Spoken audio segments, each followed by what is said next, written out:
Fantastic, and thank you everybody for joining us. I can see that the waiting room starting to fill up. For those of you who's the first time have jumped onto one of our webinars, key thing with it, there's a Q&A button down the bottom. Want to make the session as collaborative as possible, so please during the session jump on and ask as many questions, and we'll circle back to these at the end. For those of you who I haven't met before, my name's Liam Butler. I started RxTro around 10 years ago. My background working in the industry around commercialisation of different products into healthcare. Really excited to be joined today by Avive Health. And we've got Mark Sweeney, CEO and co-founder. Welcome, Mark. Thank you. Thank you, Liam. Great to be here. We've got Dr. Matt McDoran. Welcome, Dr. McDoran. Thank you. Good evening, everyone. Fantastic. And we will be joined by Dr. Megan Ducha as well, the National Programs Manager at Avive Health. Just before we jump into things, just to set some context for today, essentially what we're looking to showcase today is some of the amazing users that are on RxTro and using the tool to engage with primary care. Just a little bit of background as to what RxTro is. What we're aiming to do is really bridge the gap between primary care and what is the wider healthcare network by providing the education, tools and resources to obviously deliver optimal patient care. The problem, as we really see it, is that obviously you've got primary care, which is that major entry point into the broader healthcare system. And then what we have on the other side is thousands of different specialists with different capabilities, pathology providers, imaging providers, allied health, the pharmaceutical industry, and all of the different hospital groups.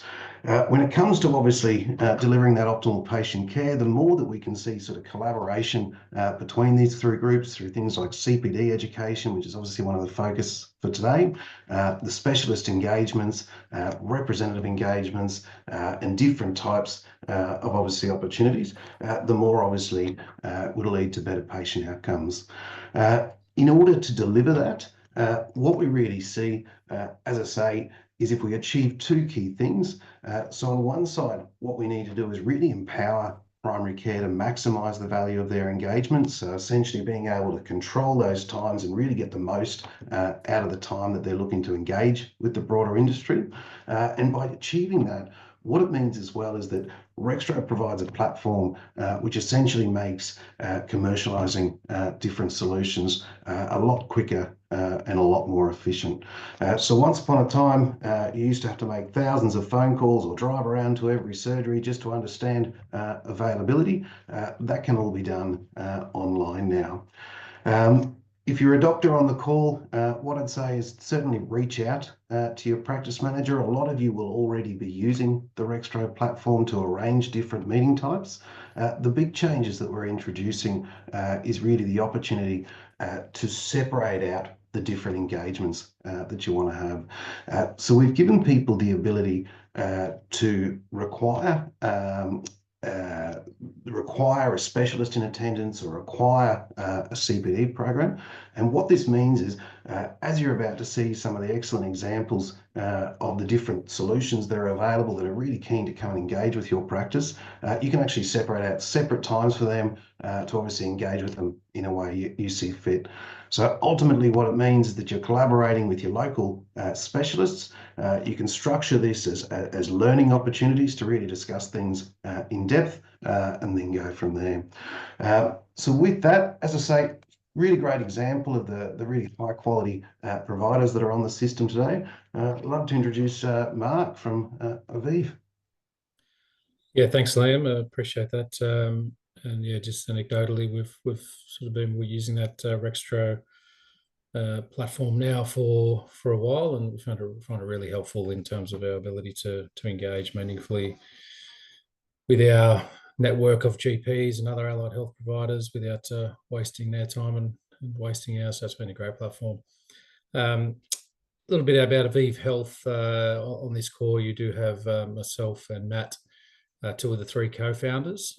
We probably 3 years ago now, almost to the day, we we started Avive, and we started with the intent of doing something a little bit different, a little bit better in the mental health space. So all three of us, and you can see on that picture, there's the third co-founder, Greg Proctor. We all came out of a private hospital business previously.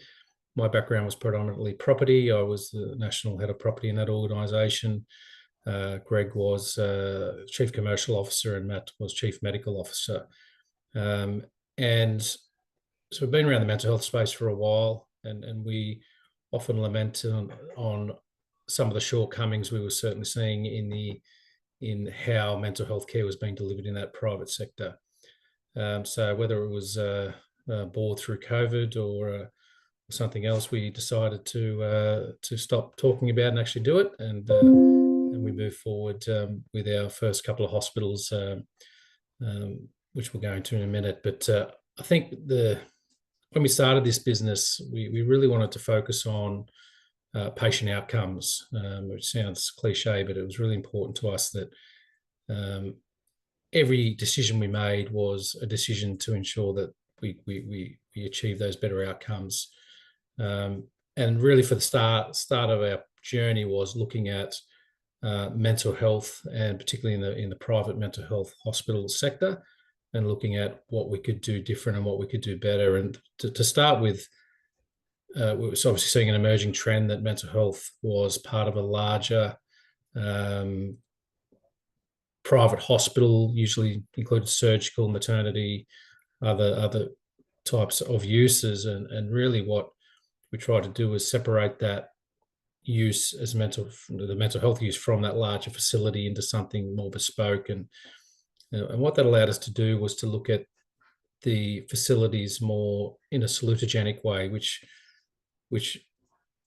is really looking at how those facilities can better support patient outcomes and actually improve patient outcomes through the actual design of the facility itself. So we sort of focused on these key areas. First one, and probably one of the most important factors, was we really wanted these facilities to be clinician-led. So each of our hospitals have our foundation doctors. So these doctors actually have equity in each hospital, and they do drive the clinical decisions and the clinical care within the hospitals. And we felt that was important, that rather than us as in the executive team making those decisions in a bit of a vacuum in an echo chamber, that we really wanted the psychiatrists to ultimately leading the treatment to be making those decisions. I think the second and a really important factor, we really wanted these hospitals to be technology enabled, and we really had no legacy issues or no legacy systems with any of our because we didn't have existing hospitals. So we really had a clean slate, and it really provided a great opportunity for us to look around the entire world actually and see who's doing what in this space around electronic and medical records, medication management, right through to even menus and how we run the facilities, in terms of how can we actually put systems in that will support not only our decisions at the business level, but also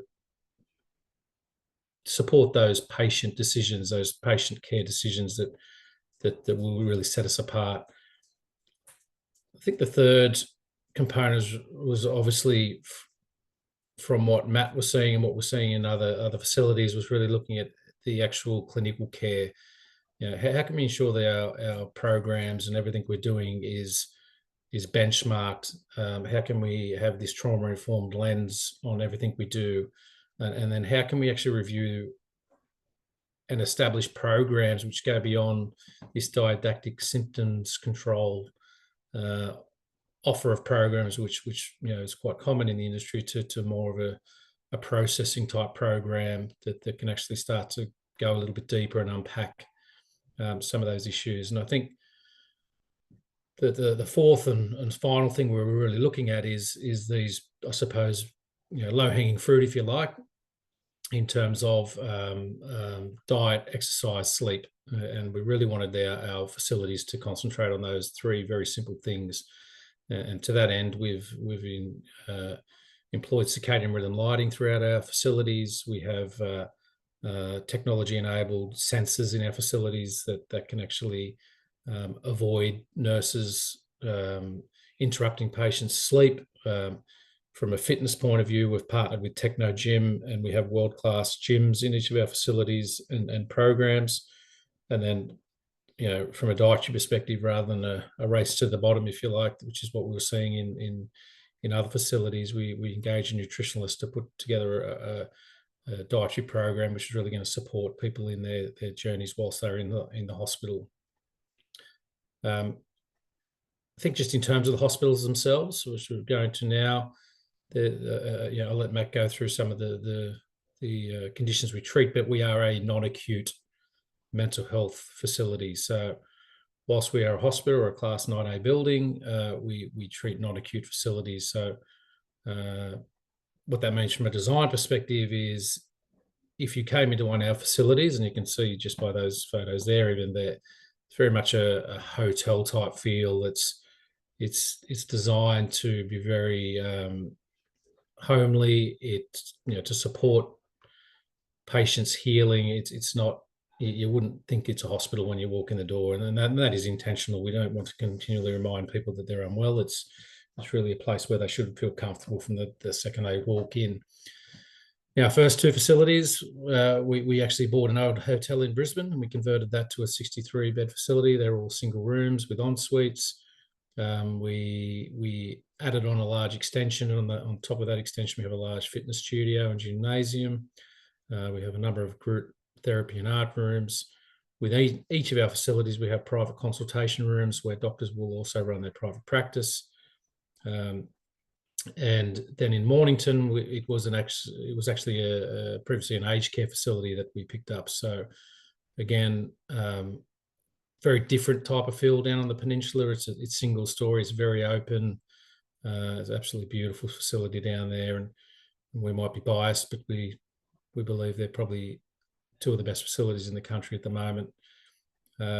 We have committed to another two facilities at this stage, and looking to expand beyond that. But what I will say, we're not just a hospital provider. We're a provider of mental health services.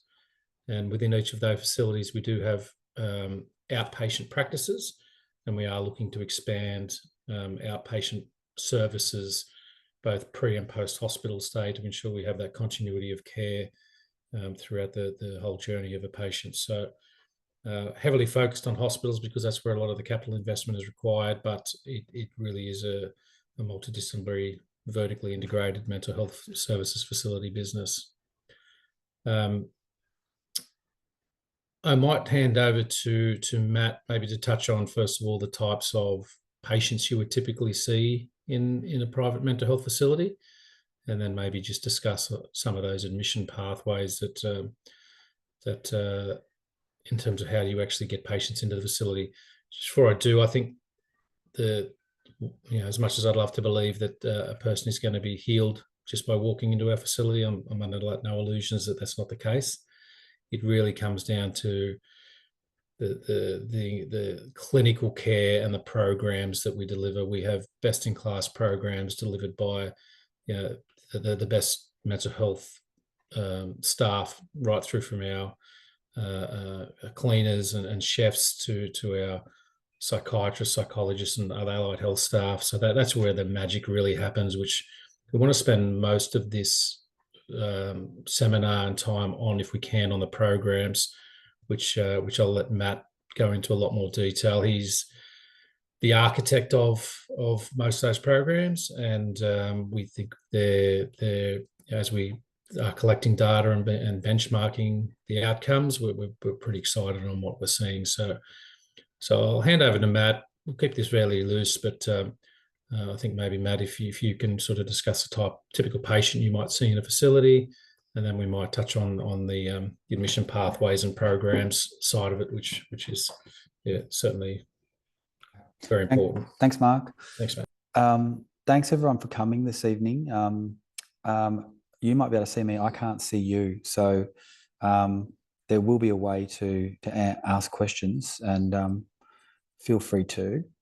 So my name's Matt McDonald. I'm a psychiatrist from Northern New South Wales, and had a lot of experience in private practice and hospitals and private outpatient psychiatric work. And I work closely with the GPs and local psychologists here and in Brizzy and on the Mornington Peninsula. I think just like to kind of summarise the really the sort of structure of private psychiatry a little bit, and that might lead us into talk about kinds of patients and then the programs.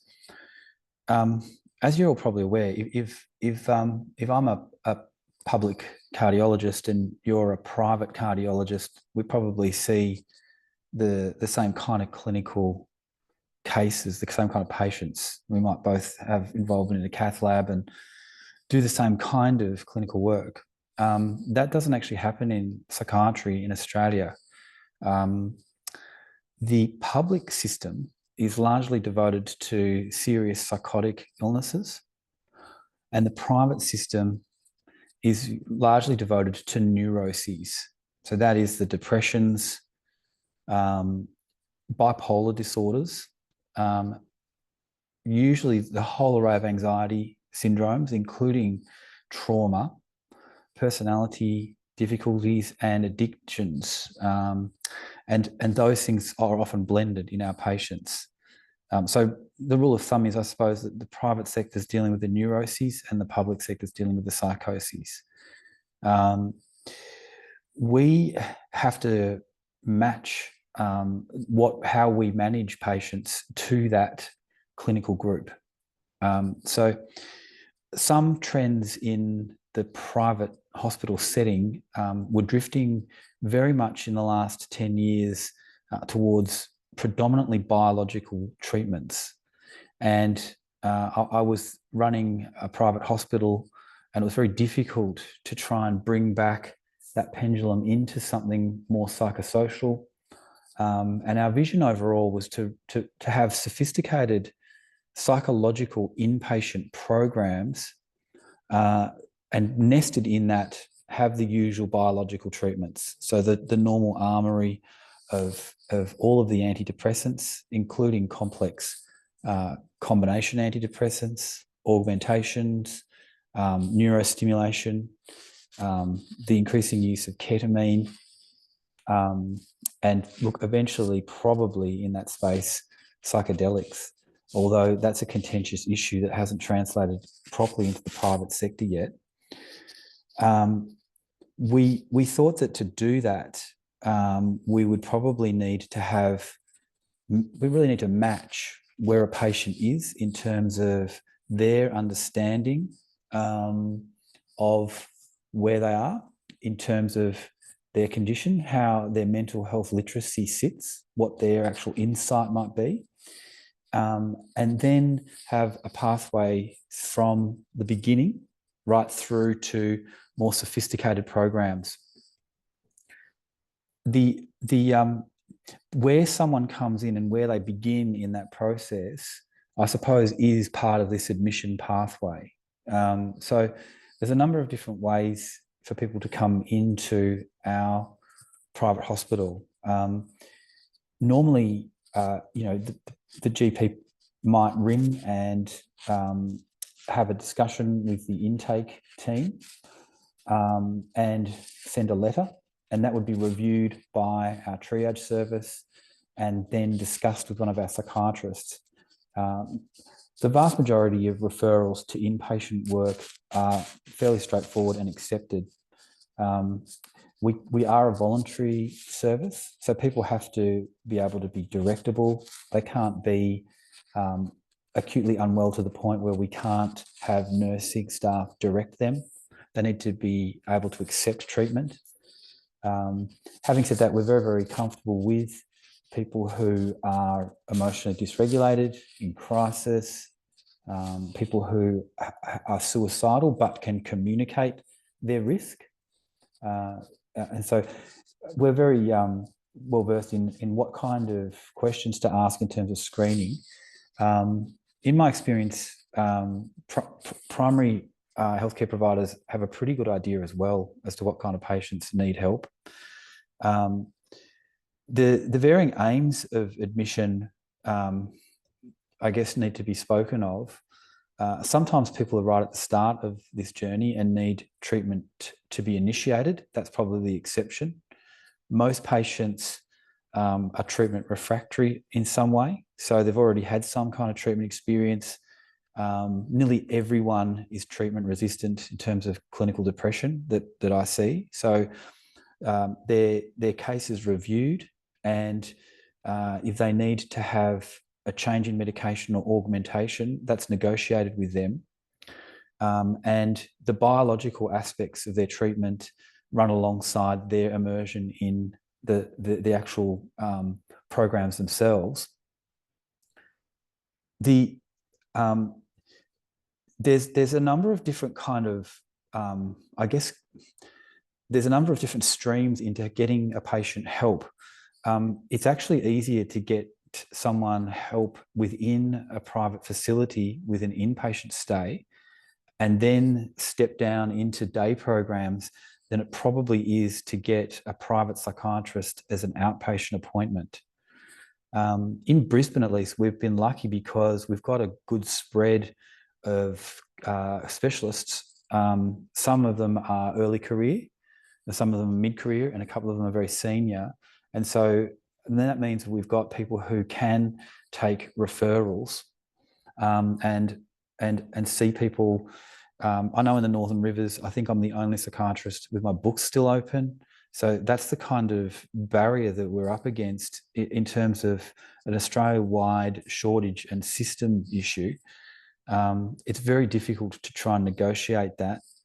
I think that, we're probably in a reasonably good position to absorb the care of the community in that respect. So the person, if all goes well, someone who needs an inpatient stay would have a referral letter sent to our triage. That person will be discussed with the psychiatrist. Psychiatrist would arrange an admission. That can be done pretty quickly. We do realise that, there are critical windows of stages of change, particularly with addictive issues. So the quicker people can come in, the better. That's usually within days. And once they're admitted, they have a medical review. We've got medical officers on site, and a program is allocated. Our usual stay, the whole programs are designed for a 21-day stay. So they're 3-week programs. I think I might move on to the program slide if I can. The way I guess we envisage the structure of these programs is a little bit like this. We think we need symptom control programs. So people who are at the start, who need psychoeducation and understanding about how the phenomenology of an emotional disorder is experienced in their mind, how it's experienced in their body and their soma, and how they are disturbed in terms of neurovegetative disturbance or activation of their threat systems, how these things come about, what are the prodromes, what's the clinical course, what's the likelihood of response, how this affects your function, how this affects relationships. So there's a starting point which is based around targeting symptom control. So we'll sort of term that tier 1. Some people may need to go through that. Some people may need to skip that because they've done a lot of work already, and that's part of the triage process. If we think about the next layer of, I guess, group intervention, they're much more focused on processing like experiences. So that's a word that's used frequently and can be as arcane and ill-defined as something like trauma-informed care.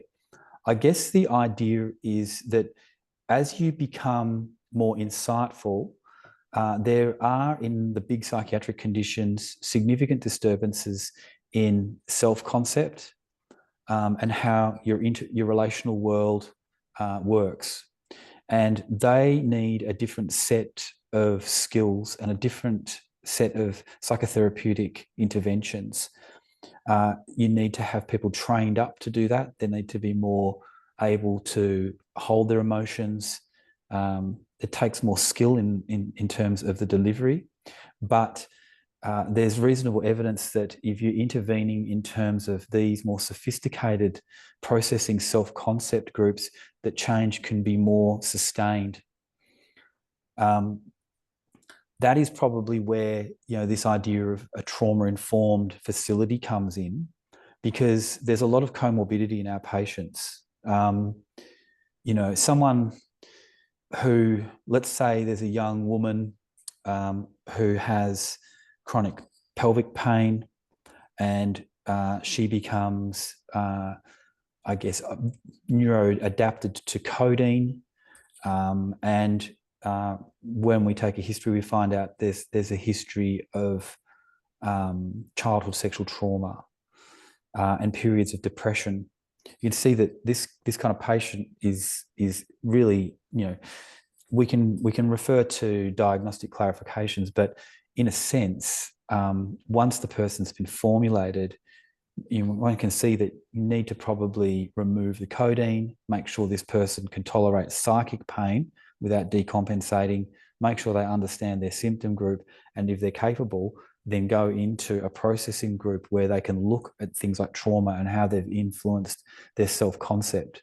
So, I mean, that's a sort of simple example of how you might think about placing someone in the sort of beginning versus more sophisticated program streams. We do realize that there's a big interface between addiction and trauma-related anxiety and depression. And so we run a dual diagnosis program as well, which is equally as popular as the anxiety and depression program. So that's a sort of summary of like the psychological kind of program models we developed. We think that's one side of the kind of approach. In psychiatry, there is another area of thought that's gaining a lot of ground, and it's really about the somatic interventions. So people would be aware of the kind of research that's coming through around exercise. There is another part of psychiatry and neuroscience that's emerging around the discipline of the study of interoception and the Bayesian theories of how we operate. Just a little bit of background to make this a bit clearer. If we think about the data going in to our brains, there's three probably broad sources. One is perceptual information from what we see, you know, smell, taste, touch, hear. The other is proprioceptive information about our spatial awareness and our position of our body. And the third is interoceptive information, so viscera and autonomic information. And those three streams need to be essentially squared off, and then again squared off with an internal model that we should be in this body state at this time. Lots of psychiatric conditions mean that there's mismatches in these. And there's a lot of evidence that people who've got trauma and people who've got addictive difficulties no longer have an accurate read of the interoceptive information coming from their bodies. And there's a mismatches, particularly in trauma, with startle responses and threat systems around their proprioceptive function. And so we also decided to complement those levels of psychological programs with what we called an embodied emotion and movement program. And the aim of that is to tackle these kind of conditions from a somatic or bodily side, which complements the psychological side. And that led us to really developing, with the ideas of some of the American models, the delivery of programs specifically through gyms and through movement. So this is different than just prescribing exercise. The aim of this is to get someone interior to their body again and start to read the internal signals of their body in a much more accurate way while they're doing a psychological program. And so one could sort of envisage there's a sort of two-pincer move here, a somatic bodily program and then a psychological program complementing each other, and particularly thought about in terms of trauma-informed care. So I think that's probably a summary of what happens in the hospital. There is a series of outpatient programs that continue those streams. And that is one way that we hope to help the community and the patients, because really the idea is that treatment needs to be continued in quite a lot of people. They'll need to be reviewed. They can be held in a group format. Usually these run for 8 to 12 weeks, and they can be seen by our clinicians. And so that is a very useful way to have a treatment cycle that is significant. I think that eventually we'll probably extend that to the virtual space. We haven't done that yet, but we want to have the ability to, I guess, deploy that concept that independence and graduating people back to life is through appropriate clinical dependencies for a period of time. And that means lessening reliance on the clinic over time. And if that means a kind of appropriate clinical distancing using things eventually like a virtual space, and particularly for people who might live far away, that's the next step for us, I think. But as it stands, all of those programs are in existence, and we're running them. We've got an electronic medical record, so we're beginning to collect information and data, and we hope to use that as governance for our programs and judge which parts of these we think are more active ingredients in change versus not. So I think that's probably a summary of the programs. Yeah.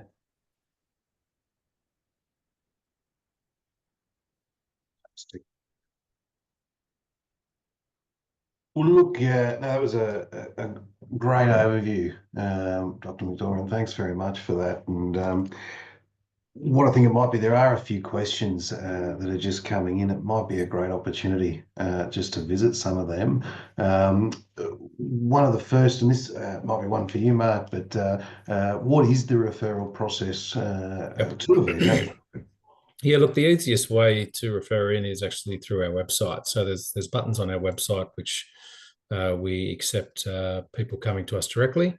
So it's refer yourself. Now that requires a bit of information to be inputted. That goes to our triage team. The triage team will make contact with that person or the individual. Ultimately, it will require a GP referral or a specialist referral to back that up. But that is the first way. Second way is through, which is probably the most common way for us, is to actually go to your GP, request a referral to our facility, and they will write that referral, send it through.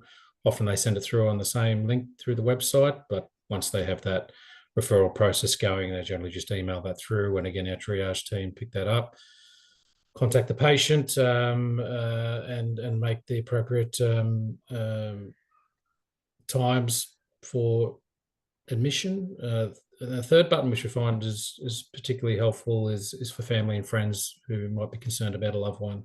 So they can actually request through the website as well that we contact them and explain the services and how we might be able to help them with their loved ones, get them into the facility.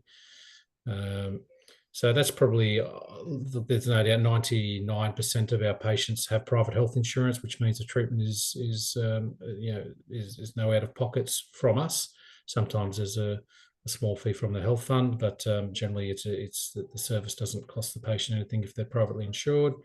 But we are starting to see a small trend where people are choosing not to be privately self-insured, if you like, so they don't have private health insurance as such, and they're happy to pay for that treatment moving forward. And in those instances, we provide a quote to the patient based on what programs they might be going into, what sort of length of stay we sort of envisage. But yeah, the easiest way is through that website, and the links on the website to actually come through to our teams. We do have a national 1-800 number, which people are also welcome to ring, and then we can triage the patients through that process as well. Process itself is relatively quickly. Probably what takes the longest is just matching to a psychiatrist. No patient will come into the hospital unless they have a psychiatrist available for them. And that process we try and match very carefully. We'll have doctors that specialise, some might specialise in defence, first responders, others might specialise in women's health. So we try and match the patient accordingly with the doctor, and likewise the doctor with the patient. So that's probably the longest process, but we're still only talking, a day or two, not weeks and weeks. And as Matt mentioned previously, it's if there's any GPs on the call, I'm sure they'll agree it's almost impossible to get a patient into a private practice psychiatrist now. Most have closed their books, but it might be a backdoor way they can come directly into Avive, and they will see a psychiatrist within the first 24 hours of their admission, and that's the rules of the health fund. We have to make sure that psychiatrist is available, and they've had both a medical assessment and psychiatric assessment within the first 24 hours. And then whilst they're in the hospital, they'll certainly be under the care of a psychiatrist the entire time until they're discharged. I think one of the other things we've tried to focus on, the other end of the admission, is the discharge process, and getting really comprehensive discharge plans and planning done to help that person graduate back into life. And we certainly send that discharge plan through to the referral and the referring partners, so they actually understand what's happened with their patient whilst they've been in our care, which we also saw as a bit of a gap, that a lot of the information, the patients were just basically coming to a black hole and then going back to their GP without much information or knowledge about what's actually occurred. And I'll just add there, Mark, for the people listening. I think this is the program is not just about information provision. People are working on a recovery plan as they journey through. So part of the part of what people leave with is a management plan that they've worked on for weeks, and often it's interesting that the referring GP might get a discharge summary back, but the patients historically didn't get essentially a discharge plan for themselves in any sophisticated way. Might get a follow-up appointment or something, but so we've really kind of put a lot of focus on how contained they are when they leave. It's not just medication scripts, it's really what they're going to do in terms of their function, their relationships, early warning signs, anti-craving techniques, de-arousal techniques, all sorts of things. So, sorry, Mark, to interrupt there. No, that's all good. So Liam, I think that in terms of the referral process, that's hopefully covered that off. But I think industry-wide, there is a shortage of psychiatrists. Our doctor model has meant that we have psychiatrists as our shareholders in our business. So they are founding partners with us, and they are on site ready to accept patients, which is quite unique at the moment in our world, that's for sure. Absolutely. Look, there's quite a few questions coming in, so we'll work them through as we go. But I think this one I think is related to the last one as well. So just to be clear on how quickly a patient can be seen, that was within the first 24 hours, you said? Certainly, in terms of if a patient's the admission date is really set with the patient and the doctor. Yep.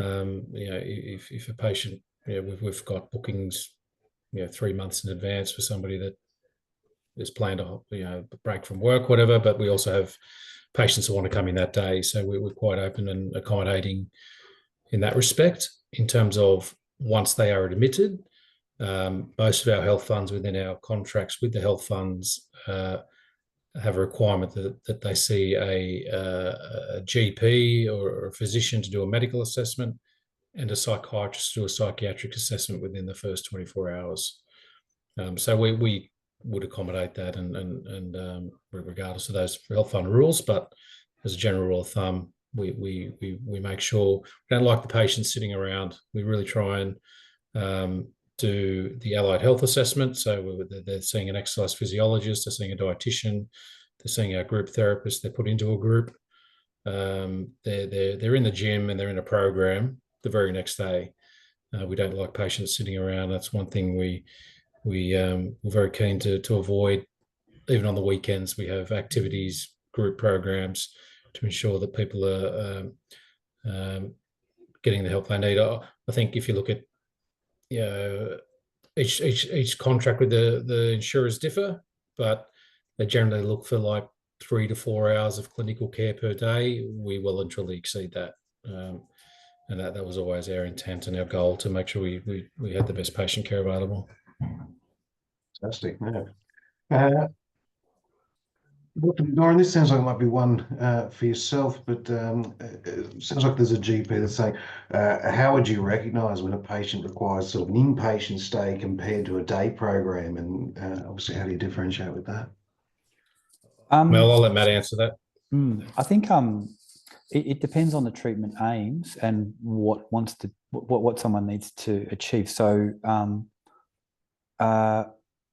let's say someone has I suppose an addictive condition and it's relapsing remitting, and maybe they need a detox, and that would be a clear indication for an inpatient referral. If they've done some work and they're lapsing here and there but not fully relapsing, they might qualify for an outpatient. It really depends on the acuity of the patient and what the clinical aims are. So usually the majority of our patients that go to outpatient programs we've met, and they've come down through the inpatient service. So they've been understood, formulated, and there's clear treating aims.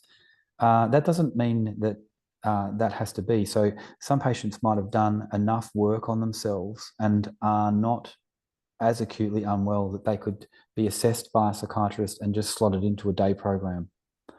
Particularly some of the more sophisticated day programs where people have done work on themselves elsewhere, they don't need to go through those other programs again. And that's really about assessing how sophisticated their own understanding is and where they are in terms of change. So I guess it's about formulating where the patient is in terms of their condition and acuity and stage of change. All of the day programs, patients need to have a psychiatrist hold their bed card, and they need to be reviewed anyway. So that would be something that would be done as part of that. And if there was ever a concern that they were too unwell for a day program, that happens every now and again. Sometimes people who are inpatients feel like they're doing better than they thought and discharge earlier than they needed to, and transfer into a day program. So the idea is that it's quite flexible. I think medication changes, particularly higher doses or medication changes that involve combinations, probably best be done inpatient wise. I think that people who require a preparation, if you like, for certain therapy modes, like intense containment, so they can work on emotional regulation, might do better in the inpatient setting and then step down. So there's no one clear answer to that question, but it's something that isn't particularly common in terms of a referral question, to be honest. It's more people saying, how can you help me, this patient with this particular condition, they're unwell, this is that. And I guess we would go through that with the patient and then write back to the referrer, this is what we think we'll do. Absolutely. It's a bit of a double-barreled question, and I'm not sure where the best direction, but basically, they've said, when do you think the patients need more than medication, and what if the patient doesn't live sort of close to one of the Avive hospitals? How best to manage that? Well, maybe I'll do the travel bit first, then Matt can do the clinical component. Now, we have patients traveling to both of our facilities from all over Australia and actually overseas. So we can coordinate that travel. We work with Avive Health in terms of transferring people from airports to the facility and back.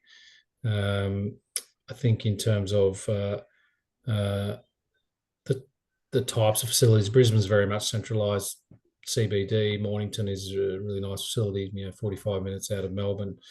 And we do often find that being out of the community is quite important to a lot of people, that they actually don't want to be, detoxing and in a facility close to their home. They'd rather get out 45 minutes away from Melbourne, for example, and just have a bit of a break. It's actually a really nice setting down there. So travel's not an issue. The average length of stay, as I say, is around that 20, 21 days. And we will always work with the patient and coordinate their travel arrangements with them if necessary. Matt, maybe in terms of when you need more than medication, what's the? I think the answer to that is everyone needs more than medication. That was really one of the kind of visions we had that the psychiatric world had the pendulum had swung into biological therapies. And just medication. I think everyone. I think a starting principle is that patients know when you've thought about them. So one of my old professors used to say that the patient knows when they're admitted to your mind. And that experience of being thought about with a clinician is probably as powerful as bricks and mortar and the containment of nurses in a way. And from that kind of experience of hearing someone's story and formulating accurately, I think, that's a technical word for us in psychiatry around the balance of biological, psychological, social determinants of why someone presents now. From that, you can weight, I suppose, which bits to give emphasis to. So, for example, if someone's melancholically depressed, the emphasis will be on a biological treatment of a tricyclic or lithium or neurostim. Whereas if someone has just had an anniversary of a trauma or had to provide a victim statement for some kind of assault, certainly that would be a combination of medication and containment and understanding and the program and teaching people into emotional regulation techniques and de-arousal, etc. So there's certainly every patient would have a combination of biological, psychological and social interventions in their management, in one-to-one clinical contacts and in group contacts. Fantastic.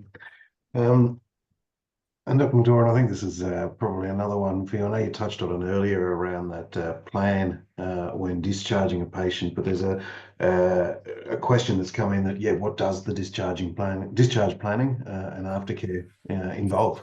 Yeah. So I suppose there's the plan that's generated in the groups with the patient. And so as the patient's transiting through the programs, they are working on a management plan for themselves. That's something that was done often in addiction work, but equally so in terms of their relational world and trauma-related anxieties. So they'll have a management plan that they've sculpted. As far as the documentation and correspondence back to the referrer, that can be generated very quickly because we've got an electronic medical record. And so that's something that would be sent quite quickly to the referrer. As far as the actual follow-up, that could vary. If people elect, they can do a day program, as we've talked about already. And so that's a pretty containing relationship that they might have. One of the, I guess, emphasis for a lot of people is to change their relationship with a facility from reactive to proactive, so that they've got the ability to bring their symptoms, their residual experiences in, their struggles with addiction, their struggles with relationships, and that's very containing. It's very containing for these people to know that they've got set appointments going forward. If people don't elect to do a day program, the private psychiatrist may see them as follow-up. The specialist body have different abilities. Some of our doctors have the ability to see people going forward. Some of them can't, they're too full. Some will be referred back to psychologists if they live a long distance away. Sometimes people with particularly addictive disorders have planned readmissions. So it's very helpful to break down the intervals of care into manageable sections. So most of us aren't wired to do a horizon-like thinking. You know, I'm never going to touch alcohol or I'm never going to excuse me, use benzodiazepines again, or cannabis again, or whatever is at hand. And so to build self-efficacy and self-mastery in an early stages of recovery, we might say, you know, come back and do a planned readmission, a brief one, in 6 weeks. You know, so my metaphor is if we went down to the beach and I said, swim out into the ocean and don't stop, people would, you know, say no way.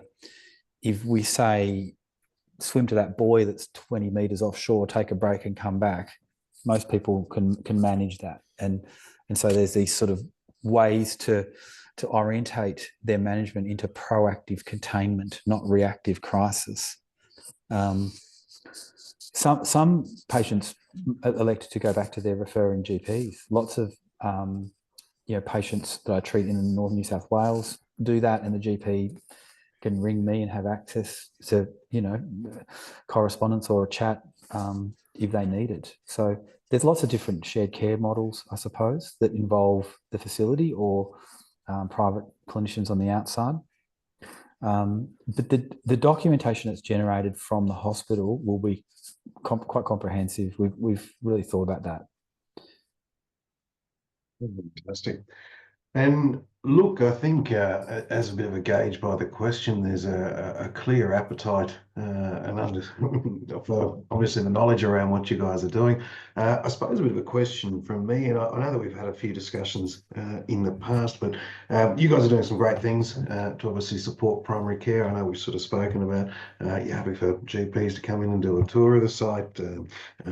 You're doing practice visits. Yeah, I'd be keen to understand. Yeah, if I'm a GP sitting out there right now, what are you guys able to? What sort of work are you doing with primary care at the moment?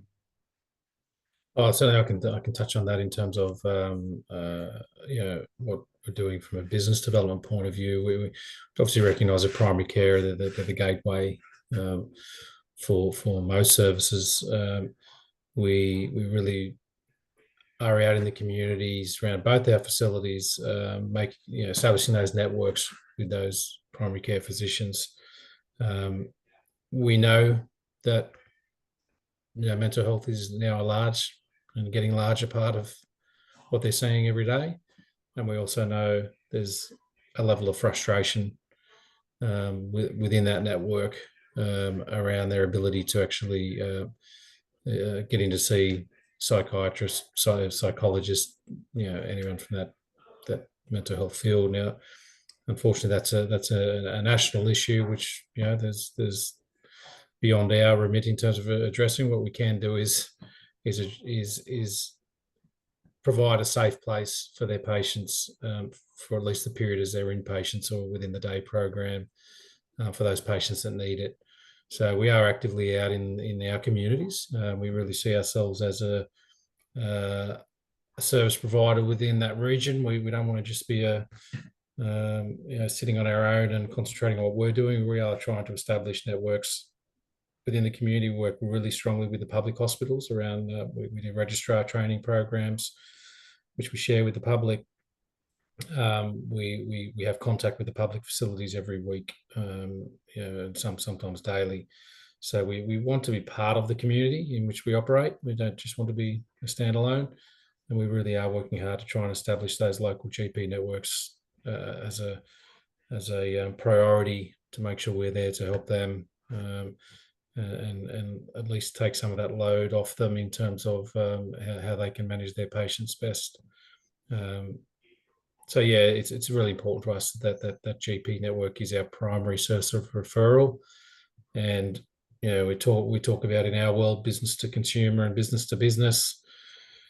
We really want to focus on that business to business. We want to be, we don't necessarily want to be out marketing through the social media networks, and as I mentioned before, we have that referral pathways for people to come directly to us. That's great, but ultimately, our preference, our strong preference, is that referrals are coming through that GP network. So we know that the patients have somewhere to go back to post hospital stay, and that there is a continuity of care, before us, after us, and then through us. It's really important, that GP network. Fantastic. Well, excellent. Just like to thank you once again for obviously joining us today. So for anybody who's in the audience, this is obviously the types of high quality education and specialist-led training sessions that are available.